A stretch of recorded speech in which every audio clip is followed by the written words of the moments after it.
Now at 10 and streaming on crossroadstoday.com, a mother speaks out after a school incident involving her son and a resource officer. A traffic stop leads to a shocking discovery in Fayette County. Plus, a new arrival at the Port of Victoria promises jobs and a first for the region. Well, the hot and humid weather continues, but as we get into the weekend, there's a system right here that's going to be pulling in moisture and giving us a shot at rain this coming weekend. We'll have all that coming up in a moment.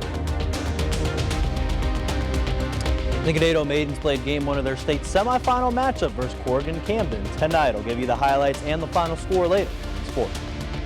You're watching 25 News now at 10. Good evening and thank you for joining us. I'm Don Brubaker. Shauna Curry is off tonight. Another parent is speaking out about a school resource officer going too far, using excessive force. This is the same school resource officer a parent complained about last Wednesday. Both parents say they filed formal complaints. 25 News Now reporter Ray Mosley spoke with the mother to find out the cause of the incident. This side right here, the shorter one you can see for sure.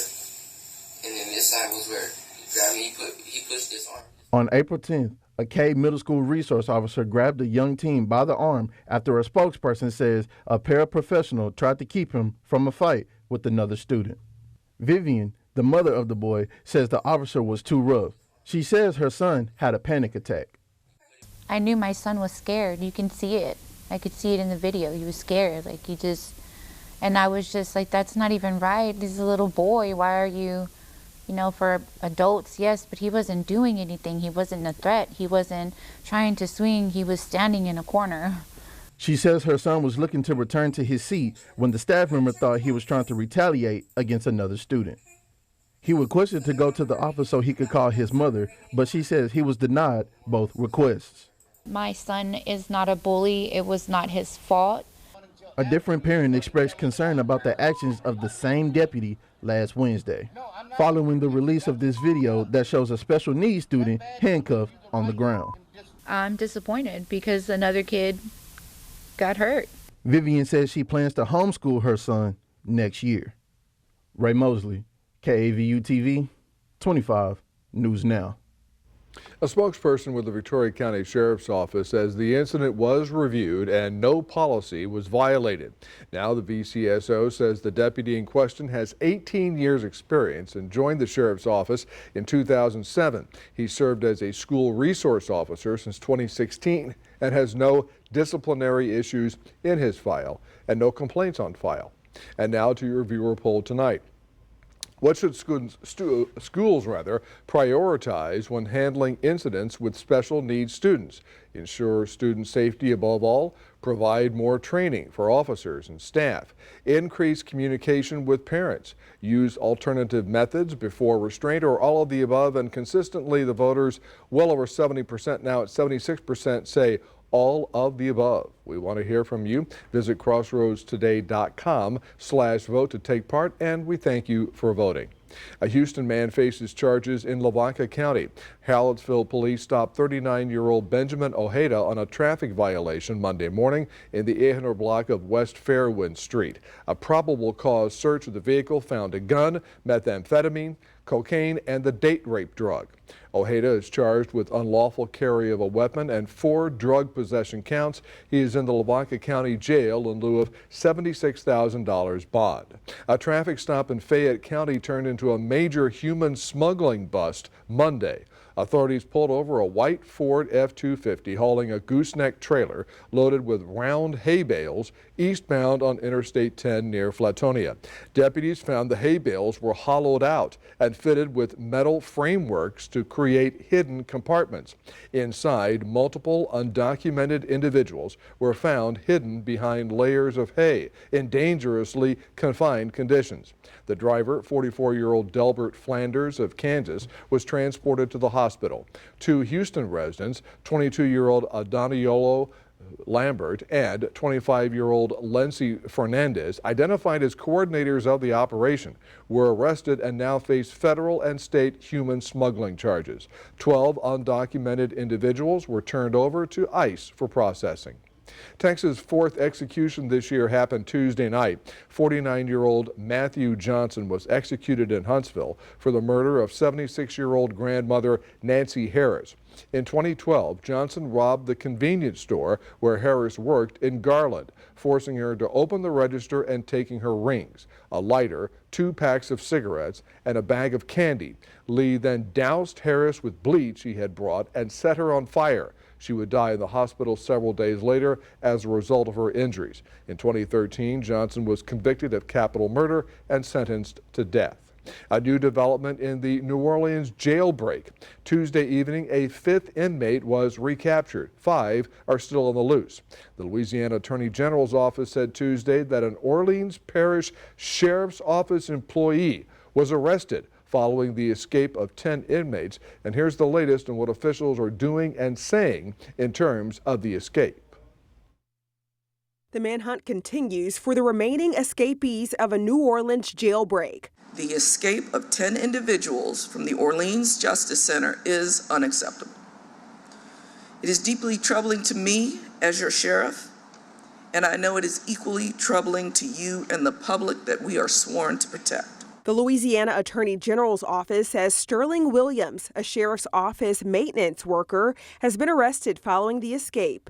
He allegedly told investigators he turned off the water in the cell where the suspects fled through a carved hole in the wall behind a toilet. The 33-year-old was taken into custody Tuesday and faces 10 counts related to the escapees and 1 count of malfeasance in office. According to an affidavit, Williams said he was threatened into assisting the prisoners by Antoine Massey, an inmate who had escaped jail before. This was a coordinated effort aided by individuals inside our own agency who made the choice to break the law.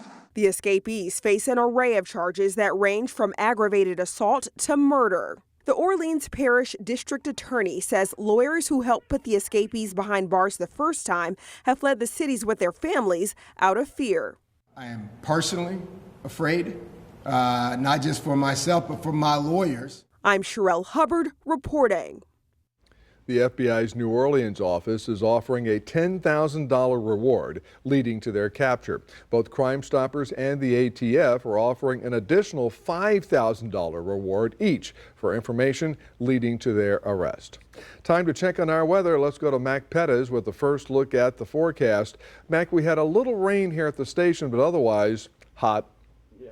Did you count the drops? It was like I didn't have a chance, sorry. 2, 3, 4. It was a 10-minute rain, and that was about it. And so, more interesting than that is the following. You see this right here? This green area means that we're going to start getting moisture up from Mexico with rain showers possibly moving in this coming weekend. So we'll talk about Memorial Day, the weekend, and how hot it's going to be, all that coming up in a moment. Back to you, Don. Mac, thank you. More exciting news coming from the Port of Victoria in the form of new business and more jobs. Jonas Titus, president of the Victoria Economic Development Corporation, says that Green Energy Origin will be occupying 21 acres at the port for their new location. Titus says what this company manufactures is a first for the area. For GEO, Green Energy Origin, they're announcing operations at the Port of Victoria. Development of a project. They are part of the battery supply chain, so they make some of the chemicals and additives that go into lithium batteries. Titus says that Green Energy Origin will be an investment of $150 million to the Port of Victoria, and when completed, Green Energy Origin will employ 70 people full-time. Green Energy Origin is expected to open around the middle of 2026. Texas House members advanced bills aimed at giving homeowners relief on the property taxes they pay towards school districts. That's the biggest chunk of a property owner's tax bill. To read this full Texas Tribune article, visit our website, crossroadstoday.com. A somber tribute in Austin today. Governor Greg Abbott attended the annual Peace Officers Memorial Service. Governor Abbott paid tribute to the Department of Public Safety troopers and Texas Rangers who died over the past year while serving in the line of duty. The governor said the troopers perform an often thankless job. They do it with a badge on their chest and a pledge in their heart to protect and serve. The governor was joined by law enforcement officials along with friends and family of fallen officers for the event. The number of Texas measles cases rises to 722. That's a jump of 4 since last Friday. There are fewer than 10 confirmed cases believed to be actively infectious in the state. Only 7 counties in the state are now considered outbreak counties. There have been 92 patients hospitalized since the outbreak started. 688 people who tested positive were unvaccinated. Most of the cases continue to be minors, with 485 being under the age of 18, and 213 of those cases were under the age of 5. It's that time of year. Caps are flying, smiles are shining, and futures are just beginning. Congratulations to Ariana Potts. The message says, "We are so proud of you, Ariana. Your dedication and sacrifices have paid off, and you are not only graduating, but graduating with 30+ dual credits for your future college career. We love you so very much and pray God blesses your future endeavors. Love from Mom, Dad, and the family."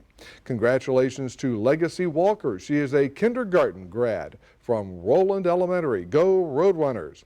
And congratulations to Noah Drake Chapa. The message says, "You did it. We're extremely proud of you for continuing to follow your dreams and success in life's challenges. Your journey awaits. Love from Dad, Mom, Dylan, and Carly." Now through June 13th, you can submit a photo and heartfelt message for your graduate. We will be featuring local grads on air and across our social media. It's our way of celebrating the class of 2025 with you. Just head to our contest page at crossroadstoday.com, click on the Entertainment tab, then select Contest to upload your tribute and share your pride. The bridge on Benbow Road in Victoria County Precinct 4 will be closed to all traffic starting May 27th. The closure is part of a bridge rehabilitation and widening project. It's estimated the project will last about 6 months. Remember to subscribe to our YouTube channel, Crossroads Today. Hit the like button and click the notification bell. Then you can see Crossroads Today on YouTube. A bold promise from President Trump, how his new missile defense plan could reshape national security. Coming up on 25 News Now at 10. Also ahead, good news at the pump this Memorial Day, how President Trump's actions may be fueling lower gas prices.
The FAA ordered fewer planes departing and arriving at Newark Liberty International Airport.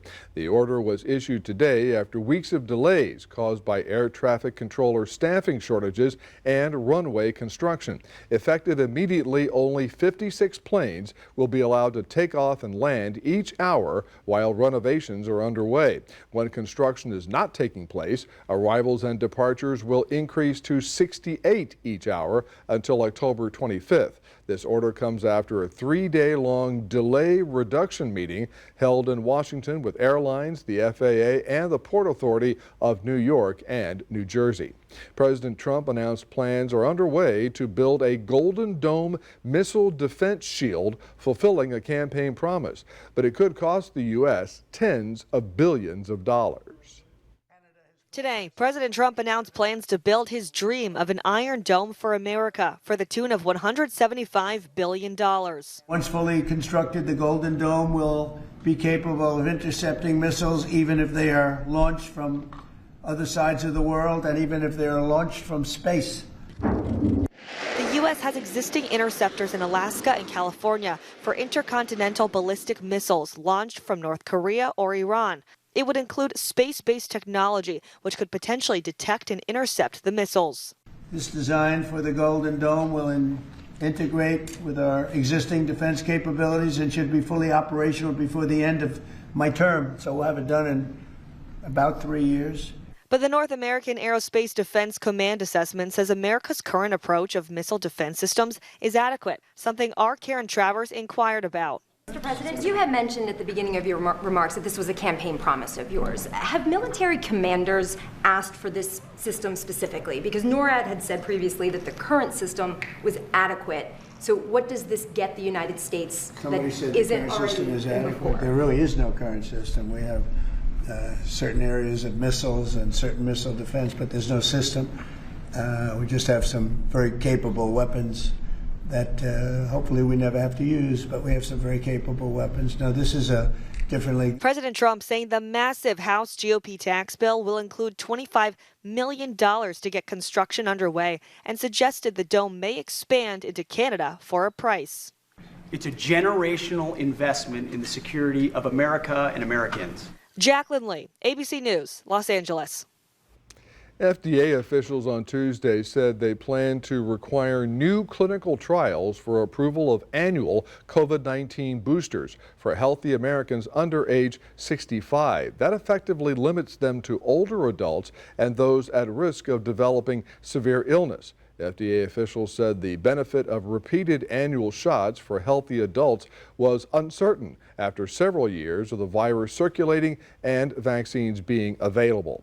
Drivers hitting the roads for Memorial Day will find the lowest gas prices for the holiday weekend in years. Gas Buddy reports the national average gas price is $3.08 a gallon. That's 50 cents less than last year. Prices at the pump are the lowest they have been for Memorial Day weekend since 2021 and the lowest since 2003 when adjusted for inflation. AAA Texas reports the average gas price in Victoria is $2.80 a gallon. That's 10 cents higher than a month ago, but 34 cents lower than 1 year ago. Now, Mac, about that Memorial Day weekend weather. Yes, well, I'll have all that coming up. You know, a lot of people will be traveling, headed for the beach, headed for the coast, headed for the backyard. We'll be talking about your weather coming up in a moment. Right now, we're at 81 degrees. It feels like it's 88 at 10 o'clock at night. We're not going to cool down much at all, probably to the mid-70s. Managed to get up to 92 today. That compares to an average of 88 and a record high of 96. We're on the way up to the record highs. We'll be talking about our weekend rain chance coming up after this.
Well, good evening, everybody. I don't want to scare you for the weekend. I just want to let you know that we do have an increasing chance of a shower or two in the afternoon.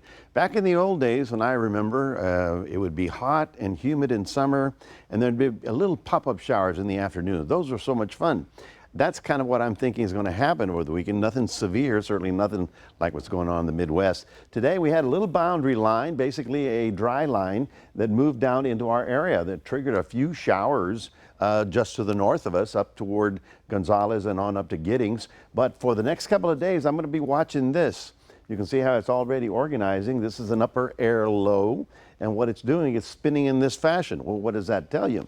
Well, that means that moisture is going to be streaming up on top of Texas. Now, we can have very high humidity at the lower atmosphere where you and I are walking around, but that doesn't mean that there's moisture above, you know, where the airplanes fly. So this is going to give us a situation where the entire air column does have sufficient moisture to actually trigger some shower activity, and that's what's in the forecast. But I don't think it's going to be enough to really mess up your day. Tonight, stormy weather has finally moved out of North Texas and Arkansas. It's in the Mississippi Valley continuing to roll, but that was 3 days of severe weather, and boy, I tell you, they're still picking up the pieces. If you've got family in the Central Plains, just check up on them, see how they're doing. We've got lots of humidity here at the surface, you know, but just to the north of us, look at that, just down to 40%, even less. You can see the little dry line right about here, and then in West Texas, that's, you know, 10% humidity. Well, this thing promises to maybe drift through our area tomorrow morning, but then it backs up as a warm front, so it's not going to last for very long. It's way too late in the season to get any kind of frontal systems of any kind of significance. Now, here's what I'm talking about. You see right there? This would be tomorrow. There's a chance of showers along the border. Well, if you extend that out for Thursday and then Friday, well, it starts moving toward the crossroads where we have enough moisture to actually trigger off a couple of showers. Now, notice the winds are really blowing out of the south right here at the surface, but to the north of this line, they were coming up out of the northwest most of the day. That's our little boundary line, and it did produce some weather out in East Texas and Louisiana, but obviously nothing big for us. So we'll be watching that low. You're going to see storms in northern Mexico, then storms along the Rio Grande, and then we'll watch and wait to see if they actually make it into our area. This big storm complex, well, that's moving away, not the problem for us. We are looking at tonight's low temperatures barely getting down into the low to mid 70s, so not a lot of cooling expected. And your high temperatures tomorrow, about 93 for us, 89 up in Conroe, and we're looking at 95 out in Pleasanton. As you can see, it's still going to be warm. But, you know, for me in the weather biz, Memorial Day is usually the start of summer, or at least summer vacations. So yeah, consider it's summertime for real. We're looking for 87 tomorrow, partly to mostly cloudy along Cuero, rather Port Lavaca. In Cuero, you're getting up to about 89, partly to mostly cloudy. 7-day forecast, well, you can see we don't really include the rain chance yet. However, as we get closer to the weekend, we do start picking it up. So Sunday, Monday, and Tuesday, I would look for some little garden variety showers popping up in the afternoon heating. Otherwise, you're going to have a great weekend, okay? Don't worry about it too much. That's your 7-day forecast, reminding everybody we do have a QR code. If you scan that with your phone, you can put Crossroads Today on your phone. And now we'll toss it over to Maxwell with sports. Yeah, Mac, after the break, Victoria West hired a new defensive coordinator here for this season. We'll find out who that is coming up. Sport.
All right, Crossroads. Tonight, the Ganado Maidens had a game 1 of the state semifinals versus the Corydon Camden Bulldogs at Navasota High School. And how would this game go for the Maidens? Well, first trip ever to the state semifinals in school history. And guess what? The Maidens, they did not flinch as they got on the board early. The Bats started off quick there in the first and second inning, and they would win this game 19-2, destroying the Bulldogs there in game 1. They got big production there from Madison Wimpy, Kyla Stanzik, and Kaylin Benavides, who Benavides led the team this entire season there in batting average and base hits. So the Maidens are back there in action there Thursday night at 7 p.m. back at the same place. It will not be at Waller High School. So for you Ganado fans, it will be at Navasota High School again.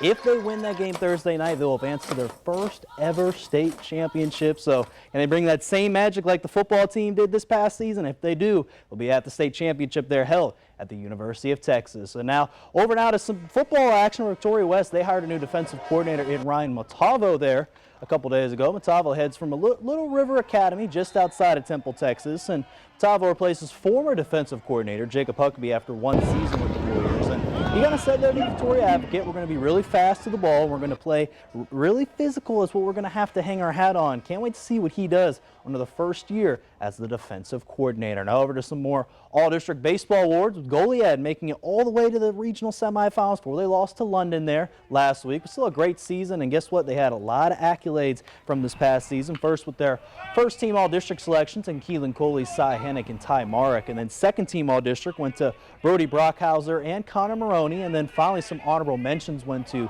Gavin Hoffling and Colton Russell. Congrats to all these baseball players getting these big honors this season. Now, how about some more honors, but out on the track where the Frio girls team revealed their All-State awards. And first, Frio's Carly McLean became All-State after winning the 100-meter dash and running the final leg of the girls' 4x200-meter relay out there in state there in early May. And then all the state awards went to throwers Sierra Tilly, runners Jasmine Howard and Jaislyn Lewis, and Caitlin Brown. And also shout out to Frio's Haley Greenlee for being academic all-district there. All those participants you saw there that I mentioned, they all went to state for Refugio, and they finished second place overall, having 70 points. And finally, 2 former track stars and Refugio's Ernest the Flash Campbell and Goliad's Cutler Zamzuk being the SEC Outdoor Track and Field Championships this past weekend in Lexington, Kentucky. Campbell competed in the 4x100-meter relay for Texas A&M, where his team finished in 7th place. And then for Zamzuk, he anchored the 4x400-meter relay team, which got 2nd place overall, and also competed in the individual 400-meter dash, getting his personal best time of 46 seconds, getting 5th place, and helping the Aggies finish 4th place overall as a team. And how about Houston Astros, right? They're playing game 2 versus the Tampa Bay Rays, and this game was, again, tied at 2. Again, Jake Myers got on the board early for the Astros, to RBI double in the top of the 2nd inning. Then Isaac Paredes had a solo home run to help the Astros get up 2-0, but that would vanish because the Rays got a 2 RBI double from Jonathan Arena to tie the game there at 2 apiece until the Rays walk it off in the 9th inning with a sac fly RBI there from Taylor Walls, their pinch hitter there for the Tampa Bay Rays. So Astros look to get that Game 3 win there tomorrow afternoon there at Tampa Bay at 12:10 p.m. That's going to do it here in sports. Don, back to you.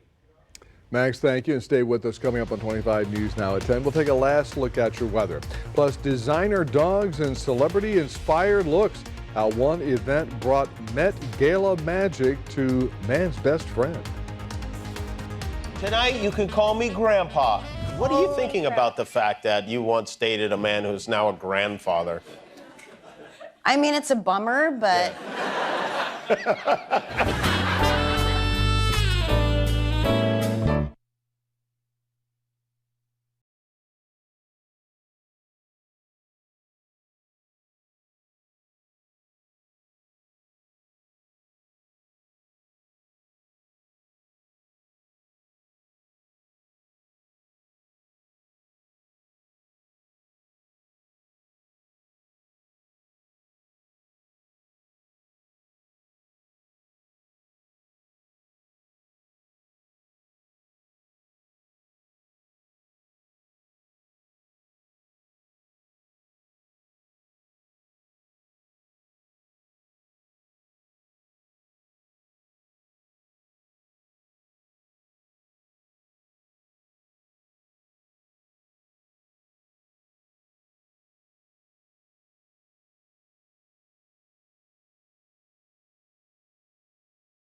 Two rhinos at a Tennessee zoo are getting good money, but it's good for them.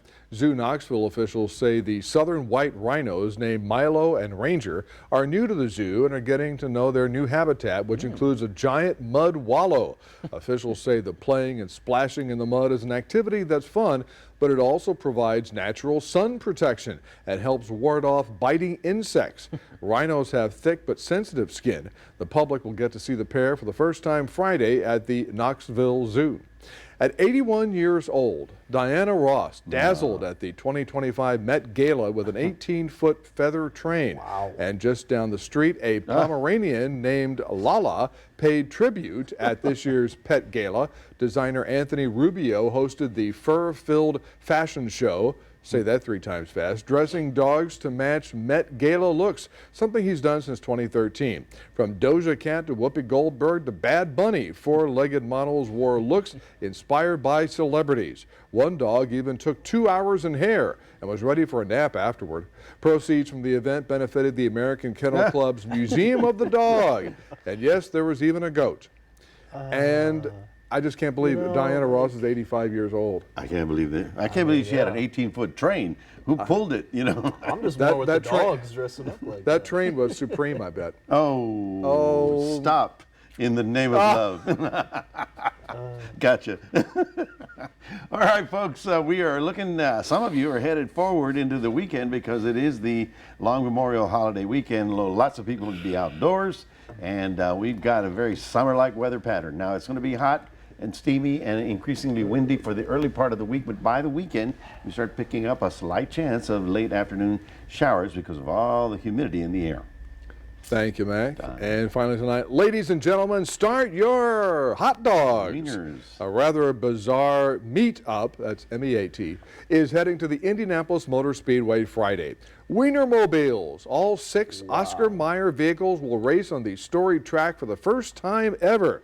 They're representing Frankfurters from various regions of the country, from the Southeast's Slaw Dog to the Midwest's Chai Dog. Wow. Each will try to make it to the Wiener Circle. Yeah. If you want, you can even pick your favorite on DraftKings and try to win part of the $10,000 prize. Anybody had a Slaw Dog? Never had a Slaw Dog. I've had a Chai Dog. You had a Chai Dog? I had a Chai Dog with a never had a Slaw Dog. I haven't either. So. A special sauce of Giardino. I don't know what they call it. Anyway. Sounds hot. Sounds hot. Gentlemen, thank you, and thanks for joining us. Join 25 News Now Sunrise at 5 a.m. Jimmy Kimmel Live starts now.